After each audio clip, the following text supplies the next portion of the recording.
Hi, and welcome to Economics with the Honorable David M. Walker. I'm Nick Pellavita. I'll be your moderator today. And what we're going to be discussing will be a very interesting rule that they're promulgating in our great country in Washington, D.C. And this is called the Department of Labor Fiduciary Standard, which is basically a disguised attempt to get rid of people that sell financial products and get compensated from their own companies. Like, no kidding. So I went to Washington, D.C. First time I did this to testify last week in front of the Department of Labor to explain to them a very interesting phenomenon. Once they did this, retirement plans in this country dropped 40%. Really what happened, whether they know it or not, the financial advisors quit. They just quit setting up retirement plans. They said, this is a bad idea. But here's another bad idea. Let me show you what the fiduciary rule was. I had to read through it on a train up to Washington, D.C. There it is. That's one rule promulgated by Washington. And I had to explain to them, because they lied in their fact sheet, that $5 billion was lost in fixed annuities. If you have a fixed annuity, no commissions are taken out of your account. If you have an equity index annuity, no commissions are taken. I know this only because I've worked in the industry for nearly 40 years now. And I've worked with financial advisors around the country for nearly 40 years and wrote an article for the Journal of Accountancy saying on fixed equity index annuities, they're like CDs. Nothing is taken out of the client's account. The accountants didn't know. And what they had to do is do a fact check on it. And they go, oh, you're right. Okay. So with this fiduciary standard, which says that purportedly all the advisors have to operate in the best interest of their employees, should we adopt a fiduciary standard in Washington, D.C.? In other words, if it's good for everybody else, maybe it's good for them. So because I don't think they're operating in the best interest of the American public. With that, we're going to bring in the Honorable David M. Walker, the former Comptroller General of the United States. And yes, I did bring up, David, the $34 trillion in debt. That should be the first thing on their deck, not a crazy another rule by the rule mongers. So I brought it up. By the way, I made no friends. David, I absolutely made no friends. In the Q&A session, they totally ignored me. Totally.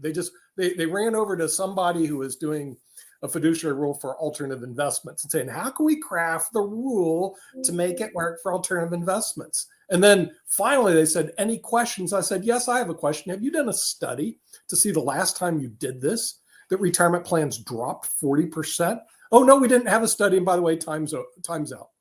That's how I got treated. It was like, hey, if you're going to tell these clowns in Washington the bad news and be in their face, they'll either A, ignore you, B, push you out of the way, but they're not going to address that $34 trillion in debt that you're talking about. But hey, look, at my age, why do I care? I'm not looking for a job from one of their hacks. I could care less. I'm just hoping not to die next year, So when you get older, frankly, you just don't care. So, but I do care the fact that the $34 trillion in debt and AARP keeps going, oh, we're going to maintain Social Security. No, you're not. The numbers don't make sense. And you're not doing anything about it. Social Security will go down the toilet. Same with Medicare. Medicare will go down the toilet by the time we're done with this program.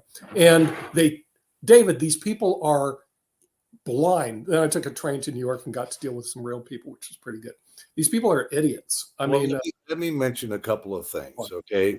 First, in addition to being the former Comptroller General of the United States, as you probably know, I'm the former Assistant Secretary of Labor for Pension and Welfare Benefit Programs, which is ERISA, which I assume is the group that you were testifying before, the Employee Benefit Security Administration. Yeah, it was the Employee Benefit Security Administration. And so I guess the first question that I would have for you is, what specifically did you recommend?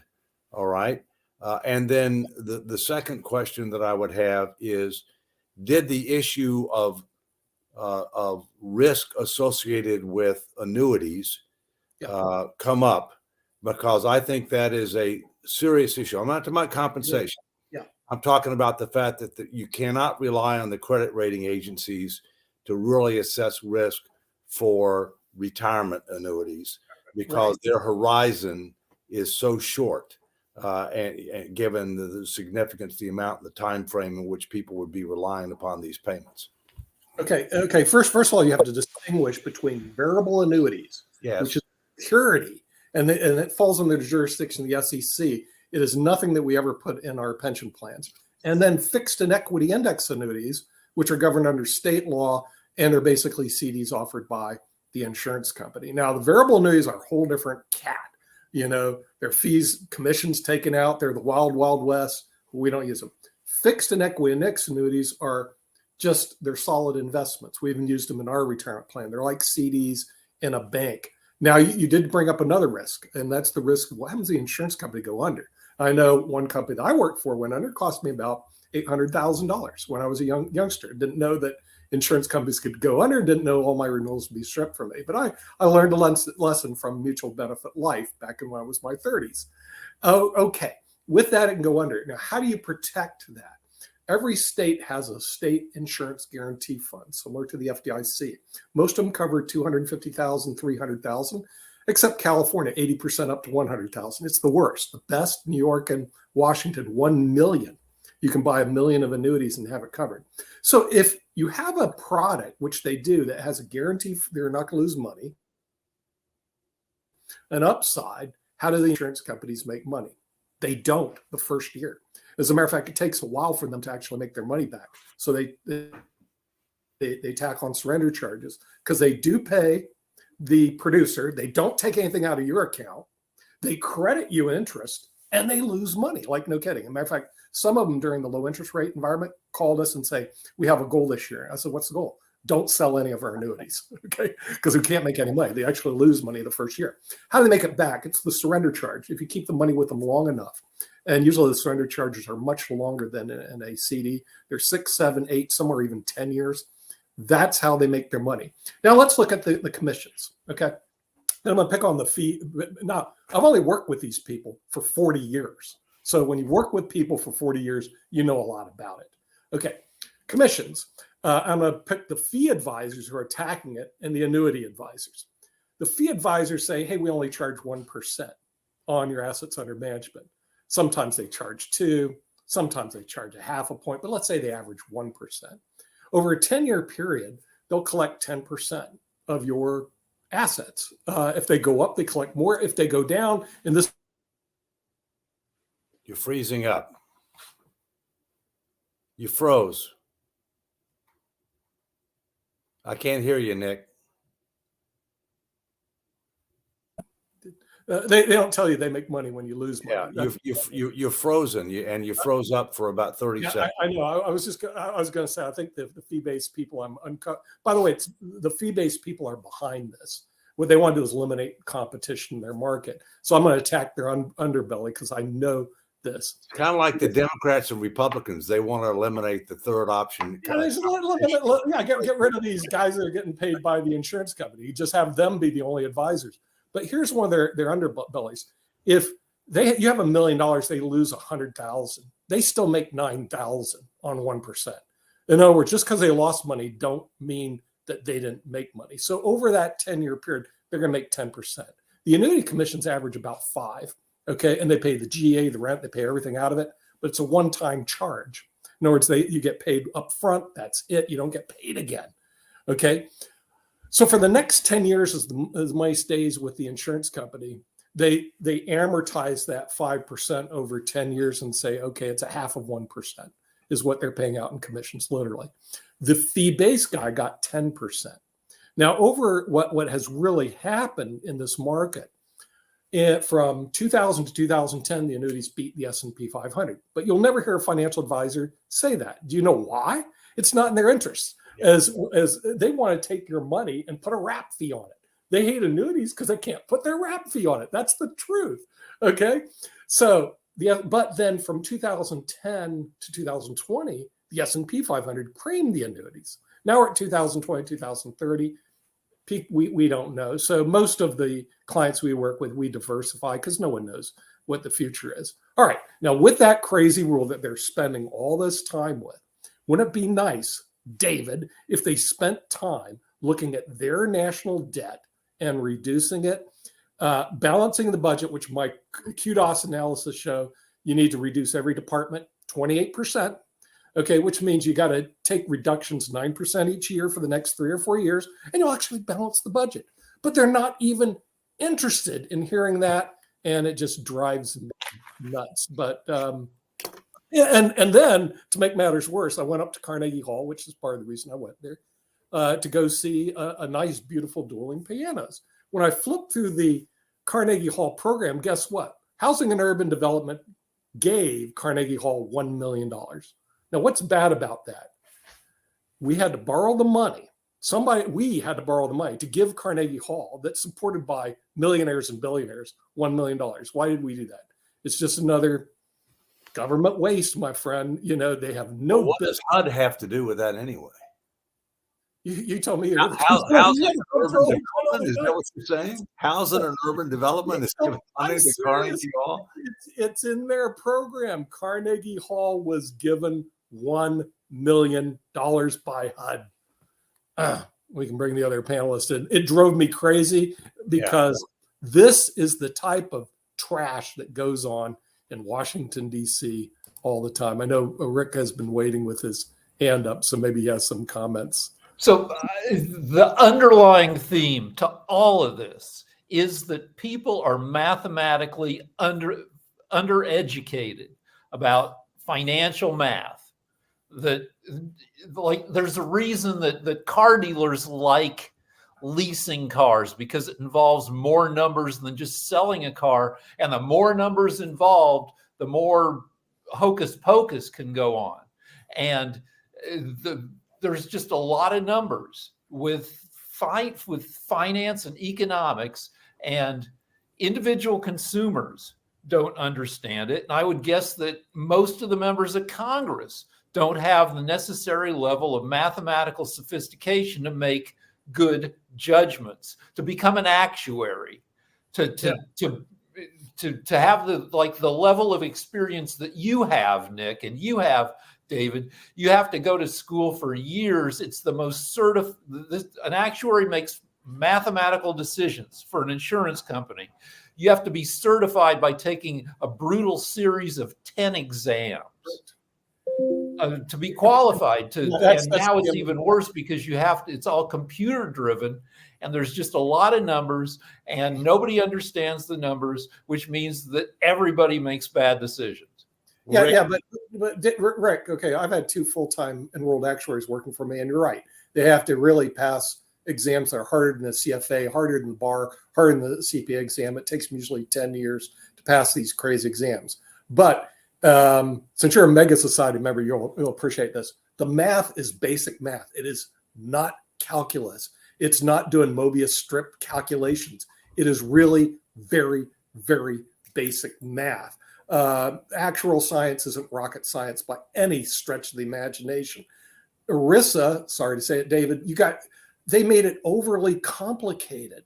In other words, I tell people when I teach at Northeastern University, ERISA is complicated and built to stay that way, so it protects my job and your job. It's not people. I mean, and why would you have a rule, just one rule, that's this big? I mean, it's what they do up there is absolutely crazy. But yeah, we do need better fiduciary. We do need better financial literacy. Well, that's the bottom line. What we're talking about here is financial literacy. We only have 14 states that require financial literacy in order to be able to graduate from high school.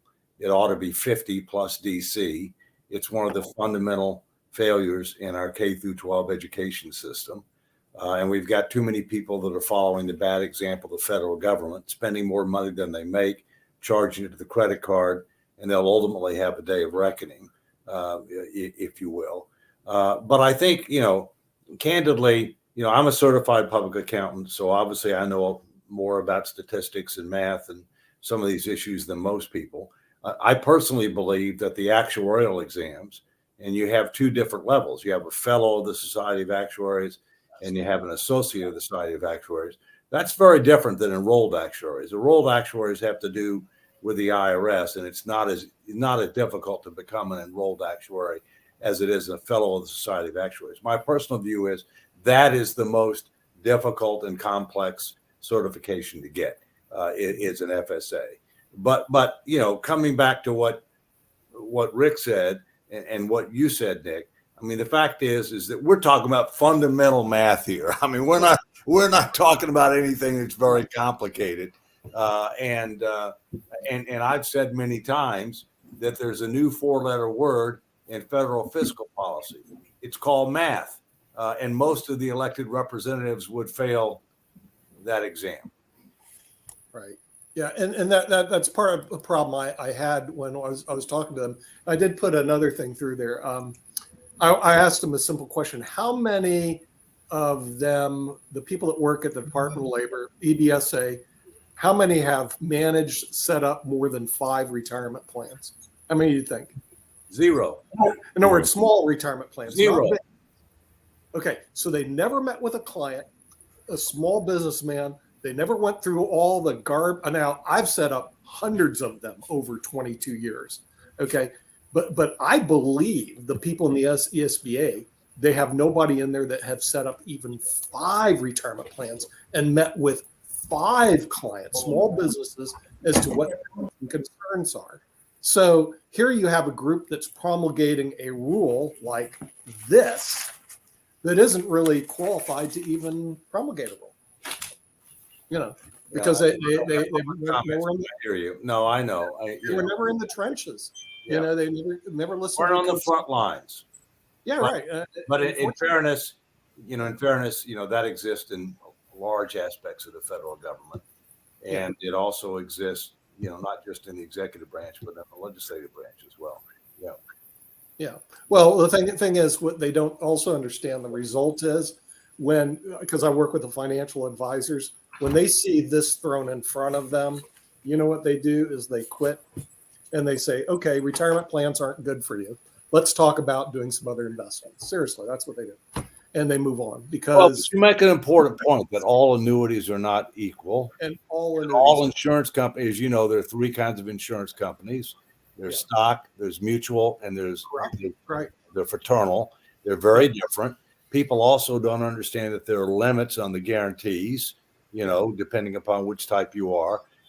And furthermore, they don't understand the difference between a retirement annuity and an investment annuity, okay? Because a lot of people end up, use them, for investments, if you will, and not for retirement income. And they're fundamentally different. And the horizon is fundamentally different. Last thing I'll say on this, and then we can get into the broader topic about the government, is as a whole, and not leading by example, is one of the things I found when I went to the rating agencies back when I was Comptroller General, and I was concerned about the poor job that they were doing in connection with government credit evaluation. I also was concerned about insurance company credit evaluation. And one of the things that I found was that I was told by more than one major rating agency that they only look out 5 to 7 years. And they basically say, can you end up meeting your obligations for the next 5 to 7 years?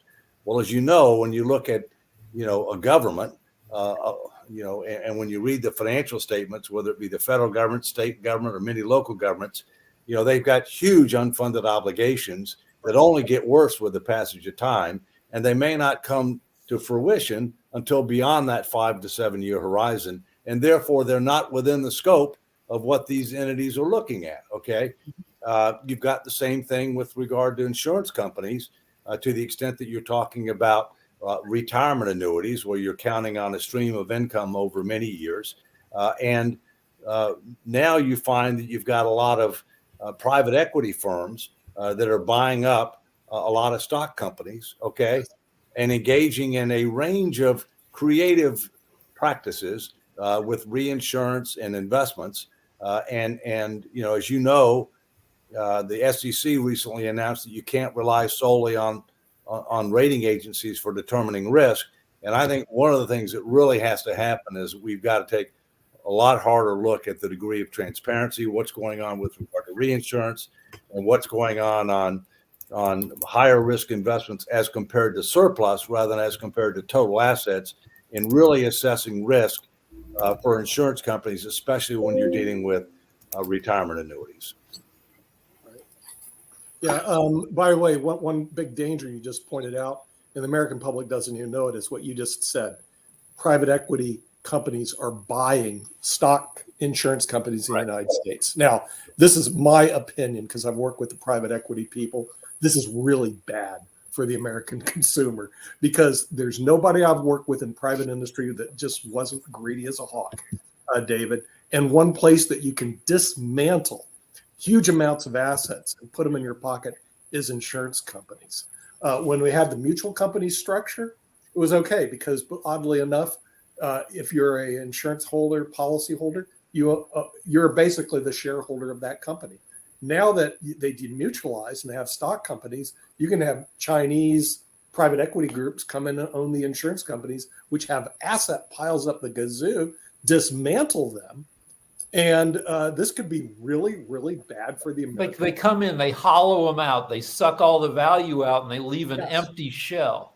Yeah, exactly. Or they load it up with debt, and then they put out huge salaries to themselves, and they leave an empty shell. It's dangerous. There's absolutely no question. A recent acquisition I'm familiar with, a company we've used for 20 years, it was owned by the Moody family, a nice multi-billion-dollar, multi-generation family in Houston, and Galveston, Texas.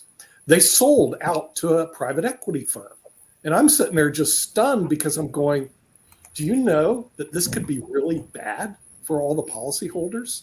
And no alarm bells went off around the United States. It's a multi-billion-dollar company. It's like, I think 30 or 40 billion in assets. And alarm bells went off on my head. I was going like, I've worked with private equity guys. They're not walking in the door to here to help you. It's like an IRS agent. They walk in your door and say, hi, I'm from the IRS. I'm here to help you. No, they're not. If a private equity guy comes in and takes over your company, hi, I'm here to help the company. No, you're not. Well, that's how millions and millions of people lost their pensions. These old companies, 100-year-old companies that had tens of billions in their pension funds, which you need. The private equity companies came in and they sucked all the money out of there, and the pensions disappeared. Right. Well, my point, Nick, is that one of the things that I brought up with the current Assistant Secretary of Labor in a speech that I gave recently, she and I were the keynote speakers, was Lisa they really needed. Pardon me? Was that Lisa Gomez? Yeah. The current Assistant Secretary of Labor. Yeah, Lisa Gomez. Right. Yeah. Right. Correct. She was a keynote. I was a keynote at a big ERISA conference, if you will. And the point that I made is they need to recognize this reality as the SEC has and really have more guidance with regard to fiduciary responsibility in connection with annuitizing pension obligations, because it's going on big time.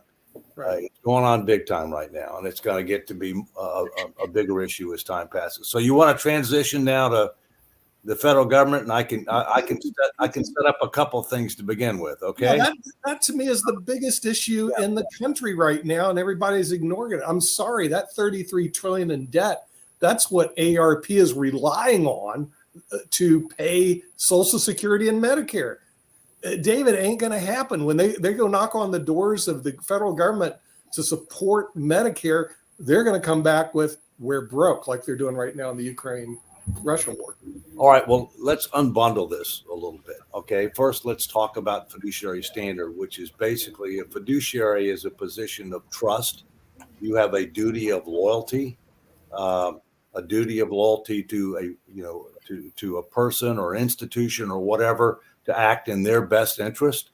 I can tell you, as you know, that I used to be a trustee of Social Security and Medicare, one of two public trustees. The others are all cabinet secretaries in the current administration, whichever administration that might be.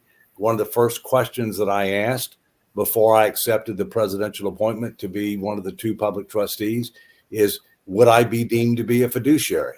And the answer was no. And the reason being is I wasn't concerned about how I would act. I wasn't concerned with regard to how my fellow public trustee would act.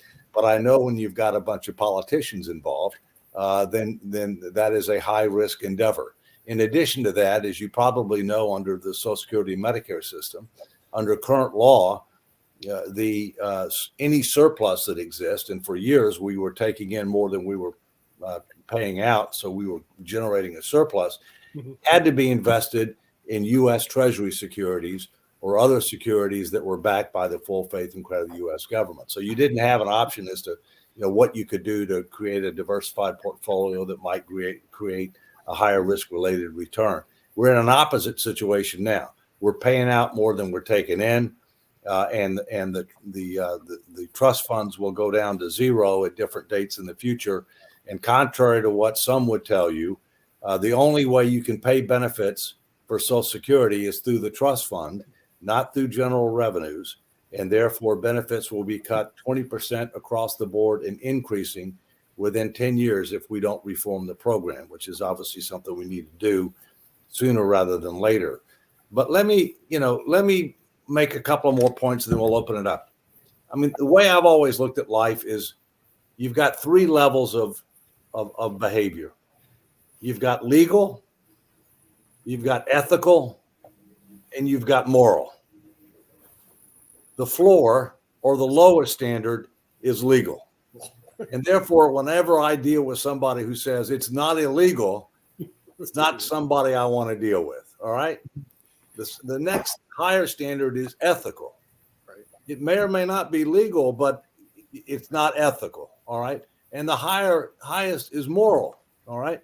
Now let's go back to the preamble of the Constitution. And if you look at the preamble of the Constitution and you look at which was the founder's intent, if you look at what the federal government's doing as compared to the preamble of the Constitution, it's totally out of whack. But there's a key word in that preamble that I'll mention right now that relates to our topic. It's called posterity, that we're supposed to be acting not just for today, but to help create a better tomorrow. And posterity, by definition, means what's the impact of what you're doing on future generations. Another word that I use a lot is stewardship, which is not just leaving things better off when you leave than when you came, but better position for the future. The issue that you talked about, the mounting debt burdens. And by the way, the 34 trillion is just the tip of the iceberg, because you have to add the unfunded obligations with Social Security, Medicare, military civilian pensions, retiree health care, et cetera. The real number's 125 to 130 trillion. That's the real number, okay? And it's growing faster than the economy. So my point is that we're being irresponsible, we're being unethical, we're being immoral. So whether or not there's a fiduciary standard which applies to the government, which it clearly doesn't, okay? And don't hold your breath if you think that they're going to enact one, if you will. We clearly are violating the others. We're clearly mortgaging the future of our kids, grandkids, and future generations. And that's irresponsible, unethical, immoral, and it needs to stop. It's one of the things that I continue to fight for every day, is to be able to change course and try to help provide a reasonable assurance that our future will be better than our past, because on the path we're on right now, it won't be. Oh, good. Yes, Kim. I'll let you moderate, Nick. Yeah, well, Kim's up. So. Hello, David. Thank you for mentioning that. All too often, I'm always hearing, you might be right, but you're not politically correct. I always try to take that moral road, but I don't think we're really given an opportunity or taught to drive home that morality, because it's always about what's legal. I mean, all too often I'll sit in a court case or a hearing and it's all about what's legal, not about what's moral. And I think we left that a long time ago, and it's hard to bring it back when all you're fighting is just to survive. And to survive is what's legal, not what's moral. I think we need to get back down to our roots. And I don't know what the reset button is anymore, because all too often I will get out there and try to do things, but I'm not politically correct. So, if you're not politically correct and you can't get ahead in the game, then there's nothing left. So I agree with you, David, 100%, but I don't think this debt problem we have has anything to do with even being politically correct. I think there's a lot of corruption. And Nick brought something up that he visited Carnegie Hall the other day and saw donations made by, and then I went and looked, and, the housing development, the state, the New York State donates $20 million. The housing development, $1 million. And these people are given seats based on their donation. And I'd like to know, why are they donating so much money? I mean, I understand the Arts Center has to have some money funding through it, but that's a lot of money. And I would like to know who's sitting in those seats. I just want to say, David, you've brought up some really good points. I have to leave early, but I tell you, it's just really concerning that we're in this kind of an economic situation. And I think that, we are, I think sometimes very short-sighted, that we can keep printing money, we can keep incurring these kind of debts. But I think we do so at a cost for passing the debt on to our children and grandchildren, but also the cost of doing business, right? I mean, recently I was at a venture capital summit here in North Carolina, and it's harder to get money when you're looking at 5.5% interest rate than when we had 1% interest rates, which was really driving more innovation in our economy. So if capital dries up, people can't fund their companies, then they're probably going to go to other parts of the world to do that. And I think it's a significant concern that we don't talk enough about, because so much of the eye on the ball is on the divisive politics of Washington and the elections and disruption everywhere we go, right? So that's all I wanted to say. Thank you so much. This discussion is part of an argument that's been going on for a century, where the people who say you achieve prosperity through austerity, and the people on the other side say you spend your way to prosperity, the Keynesians, who's like Obama added $8 trillion to the debt, spending our way out of the crash of 07-08, which was Trump added the same another $8 trillion, with tax cuts. And Biden has added $2 trillion so far. And the infrastructure bill adds, I think, a couple trillion every year for the next 10 years. And another thing on the horizon is, when you talk about Social Security and Medicare, is that new medicine means that people won't be dying until they're 100 and more. And so that means that people who retire at 67 or 70, you have to fund them for the next 30 years with new, expensive, crazy medicine, like, growing new livers and kidneys inside genetically engineered pigs. Things are going to get crazier and more science fiction-y, and that adds a whole nother layer to our financial dilemma. Yeah, Jatovi.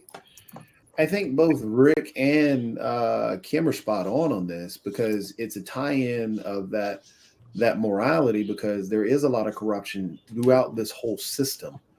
But then we have to figure out our priorities, because as Rick brought up, okay, where's our money going to really be spent, and what's going to be most beneficial for the individuals in our society? We're getting older. We're going to continue spending regardless. And as our society grows, as Rick just pointed out, in terms of the sci-fi ways of things that are coming, in terms of the cloning, the AI self-replicating, which actually just happened. So how are these things, and where is our money going to be best spent? Because just looking at the numbers forgets about the morality of the situation. When everybody becomes a digit, then all it is, okay, well, you cost me money, so you don't deserve this. We've got to get past that and prioritize the morality of life and not the financial side of life, because we forget life itself when it becomes a number.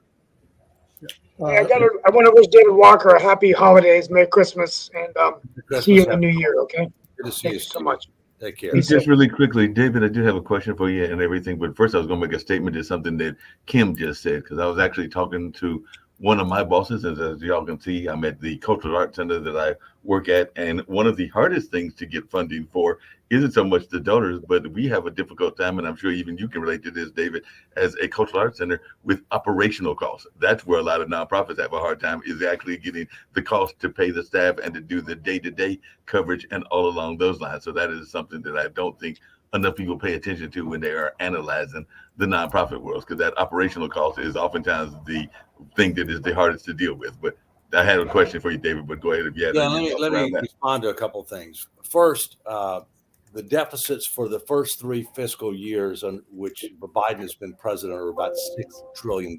So it's a lot higher, Rick, than what you said. But you're correct to say that the infrastructure bill will end up adding amounts in the future. That's just for the 3 years that he's been in.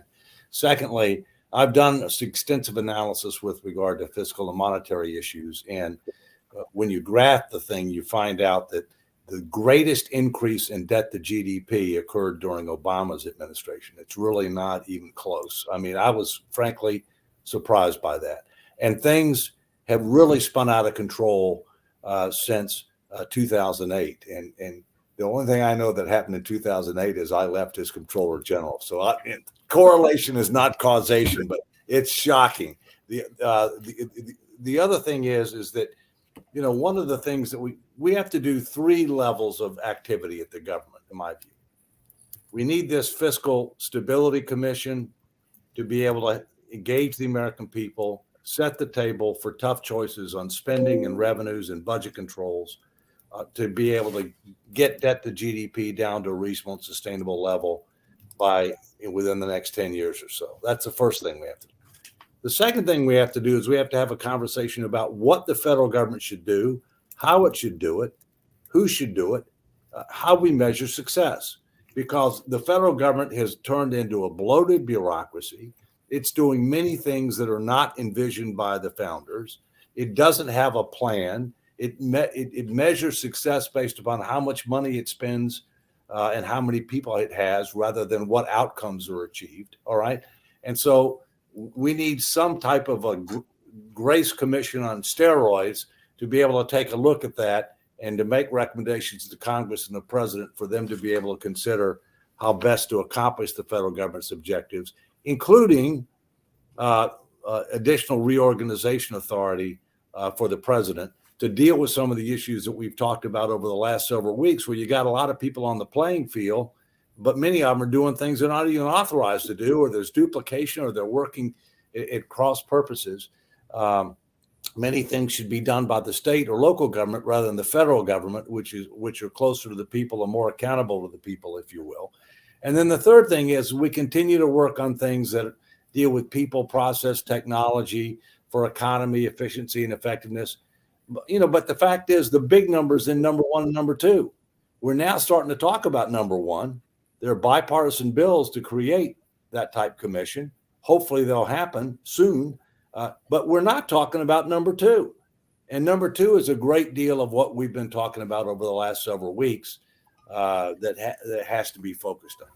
Thank you. And the quick question I have for you, and that's what I was getting ready to, I'm going to make that comment about the notion of definitely the resources and everything. But I saw 2 things in the news that I was curious to your thoughts about, because I know a lot of times we think about the impact of a foreign business and everything, as well as the impact of unions, David. And I did see that Japan's Nippon Steel just bought U.S. Steel for $14.9 billion, and that a Tesla rival, NIO, secured a $2.2 billion investment from Abu Dhabi fund and everything. And then I also saw where there's this strike going on that the Teamsters authorized against Anheuser-Busch. So I was just wondering, David, your thoughts around the importance of the unions and the importance of this foreign money coming into our economy and all along those lines. And should we be concerned about such deals as the 2 that I just mentioned? Well, we're in a global economy. And what you're talking about is an example of that fact. I own some U.S. Steel stock. I'll have to look and see whether or not it's time to sell now that you just told me. I mean, one of the reasons I bought it is because I thought they were going to be taken over. I don't know when that got announced, but that's news to me. I think let me come back to something you mentioned before. I've run 2 not-for-profits, Right. and I agree with you that it's difficult to be able to get people to contribute to try to defray operating costs. Right. Because when people want to give money, they want to be associated with something new and something different, right? An initiative, Right. a new exhibit, Right. something that in many cases they like their name to be associated with. And they don't necessarily want their name associated with overhead, right, or what they perceive to be overhead, right? So that is a challenge, but you need to have reasonable operating expenses as well. So look, I mean, that's just recognizing, Mark, the fact that we're in a global economy, and that there are other countries out there that have significant resources that they can bring to bear. The question is what are we doing to be more strategic with regard to our activities, both domestically and internationally? And the challenge that I have with that is the U.S. government to this day still does not have a forward-looking, outcome-based, resource-constrained, strategic plan to try to maximize our economic potential, our diplomatic influence, our military capabilities. We don't have one. And what people will tell you our strategic plan is the budget. It's a 1-year document that we've only passed on time and appropriations 4 times in 72 years. So we've got a lot of fundamental work that needs to be done. The U.S. Steel acquisition was announced 4 hours ago, David. So, well, there you go. Well, that's why that's usually don't know anything about it. I felt it was going to get acquired. I just didn't know when and by whom. All right. So It's the journalist in me, Dave. I'm studying stuff constantly. David has a plan to get the U.S. back on an even keel, and we don't know if it'll get implemented or to what extent. But in the past, and maybe in the future, we've been lucky enough to have our asses saved by growth. McKinsey says that AI may double the world's GDP, the tech wave associated with the singularity. And in that case, that level of growth may buy us some more time, even if we half-assed our financial, planning. That's thing one. Thing two is Kim asked, where did all the corruption come from? And what we've seen over the past 40 years is the rise of the psychopath in business and government. Elon Musk, psychopath. Trump, psychopath.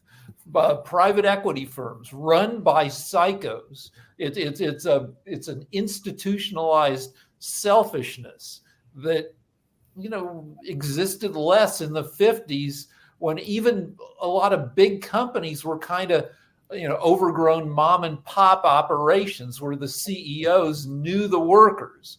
And the private equity is just, you bring in all these hired guns to suck value out of everything, who don't give a crap about the workers. Well, that's your view, Rick.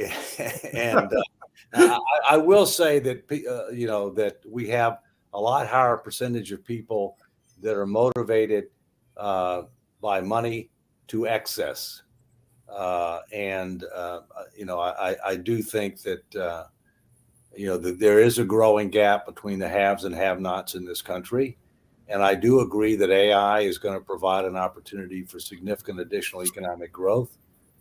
But I don't believe that everybody's going to benefit equally from the impact of AI, and that could end up further complicating the growing gap between the haves and the have-nots, which can create domestic tranquility challenges for us. Right. Yeah, it's going to be really bad in 50 years when some people get to live essentially forever because they have the resources to buy new organs and to and then other people, the have-nots, are dying at 70 and 80, as people have always died. Yeah.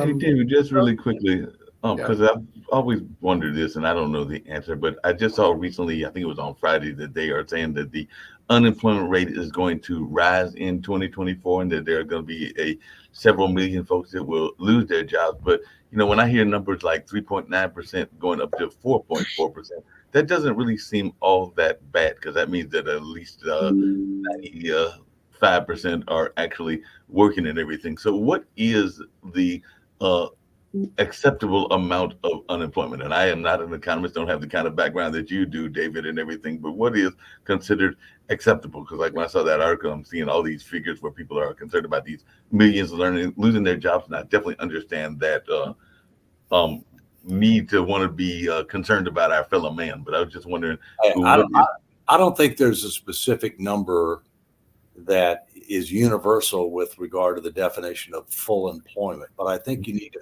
Right now, unemployment level is about 3.7%, right. But we're still in a situation where there are many more job openings than there are people looking for jobs. Mm-hmm. So, and a lot of that has to do with several factors. Number one, the skills gaps between what do we need and what do people have, and part of that comes back to the education system. Part of that comes back to training. Part of that comes back to the immigration system, okay, a mismatch, if you will. And part of that has to do with the fact that you're not even counted as being unemployed unless you're actively seeking employment. Well, in some cases, the federal government was providing so much assistance as a result of COVID that people, it was better for people to not go work because they got a lot of benefits that were tax-free, rather than to go work. So, look, I mean, we don't have an unemployment problem right now, but we have an increasing challenge because of the difference between what type of skills and knowledge are we going to need versus what do we have available to us through the current population and based upon immigration policy. And then, as Rick said, and then I'll turn it over after this, AI is going to have a positive and negative impact. Okay, it's going to have a positive impact from a macro standpoint, but it's going to have a very different impacts from a micro impact, meaning with regard to individuals. Some will be benefited from it, and some won't be. Yeah. AI has created a bunch of new kind of crappy, tech has created a bunch of new crappy jobs. Uber driver, crappy job. A lot of work that seems like you're making money, but you're kind of not. You don't get benefits. That's tech. Well, actually, Rick, it seems to me the people at the top of the Uber did really well. The person who was on our show, John Fanning, who was a founder of Napster, him and his nephew, they invested in Uber. Okay, so when I had lunch with John, he was one of the ones on Money Masters, and he goes, "We got to have lunch at Las Vegas." I said, "What happening, John?" "I'm going to make a lot of money." I said, "On what?" "We invested in Uber." And okay, so how much can you make? 140 million. And I thought John was pulling my leg, right? Then the 12 came out, which is the report from the SEC, the top money makers on Uber. And guess what? He put in 25,000 and he pulled out $144 million. Okay, John Fanning and Sean Fanning won the lottery, not on Napster because it went under, but on Uber. So he makes 144 million. How are the Uber drivers doing? I rest my case, counselor. I want to add something that people overlook greatly about artificial intelligence. When we really started driving this home many years ago and creating big super computers to work with it, it was not intended to replace humans, okay? Artificial intelligence is nothing more than what we collect, data we collect, and it was intended to improve the quality of life we have, to improve our jobs, okay, but not replace humans. You cannot replace the human factor in any sort of way. And it is being made stupid now because people are not thinking and utilizing HI to implement the AI we have today. And all too often, I'm dealing with customer service now ran totally by AI, and they have no idea what they're talking about. I spend an hour trying to get past the AI to get to a human, that I end up eventually just contacting the executives and saying, what on earth have you designed here? Who designed this? So we got to stop taking away jobs. And I get shot down every time I do this little speech or lecture of, oh, you don't know what you're talking about. We need to cut corners. Every time you cut corners, you make our lives worse. Okay. HI is more important than AI, and we need to re-involve it. And we need to get back to the basics of human intelligence and let AI become what it was intended to be. And that was just to improve our quality of life and make our jobs easier and more efficient, but not to replace us. Kim, the key word is representative. Just say representative. But Jacoby's had his hand up here. Right. Okay. Just to touch on the AI thing, because this kind of ties in, there are two things that I wanted to, one, I'll touch on the AI, and the second thing is something I'm curious about from you, Dave. But the first thing with AI, that's the gaming world. That's the whole programming, coding, and all that. That's the gaming world. It's been there forever. It's been utilized, and it's now hitting reality more so than people are used to. But as a gamer, we've seen AI and we know where it's going. And speaking of, that's one of the things that I shared in the chat, talking about how AI has now crossed over the hurdle of self-replication. So now it's self-replicating and actually improving upon itself. That is something that they talked about with Skynet and the Terminator and everything else. So it's coming down the pipe, and it's going to change a lot of things. One of the also things that Rick, and this all ties together, what Rick was talking about in terms of how tech is kind of messing with things. Again, there is something big that could be the canary in the coal mine that came out of the gaming world, because a lot of this stuff in the future is coming there. Right now, for example, AI being used to create different games. But right now, Epic Games created what's called a gaming engine. That gaming engine is what most gamers use, or most developers use, to create games. And just like AI, what Dave, you were talking about, how AI can sometimes help out and sometimes hurt. This is what the gaming engine is, the canary in the coal mine. So there was a developer who just recently hired people from across the globe, and they bought different packages. So with this gaming engine, you're able to, you have different assets that you can throw into an actual world and create a game. And it makes it easy for people like us, just to create, the layman, to create a game. And so this developer did that. It's a developer called Fantastic. They created a game. It started in 2019. It became one of the most hyped games to get released by 2021. It was on the list. It became advertised. Actually, it's Fantastic with no A at the beginning. It's FN-tastic. But so they got the hype behind it. Everybody was wanting this in the gaming world. Then it got delayed. They had put out these marketing videos. Everybody fell in love with it. And what they showed in these videos, when they released it, finally, about 2 weeks ago, well, actually a week and a half ago, it got released. It was nothing as they put out there in the advertising, which all these packages they purchased. So there are about 200 packages they put together in this thing, just like any layman can do. And it became so hyped. And then what they ended up doing is, once you purchase the game online, you have to hold, if you hold it past 2 hours, you can't ask for a return. So they get your money. 4 days later, after releasing this game and getting tons of people to purchase this game, they close the studios and they reopen it under a new name. So now they kept the money, cannot be sued because that studio is closed, and now have reopened under a new name. So getting to the whole AI discussion, this is one thing that people are going to do. There are going to be a lot more scammers out there utilizing AI to create these various things that people are going to buy into because people aren't going to understand. Which gets to my question, Dave.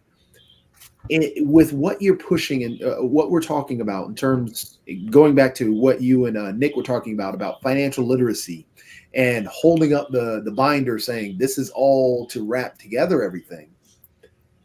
And we're talking about the debt, the national debt. And yes, we all agree that there's corruption in there.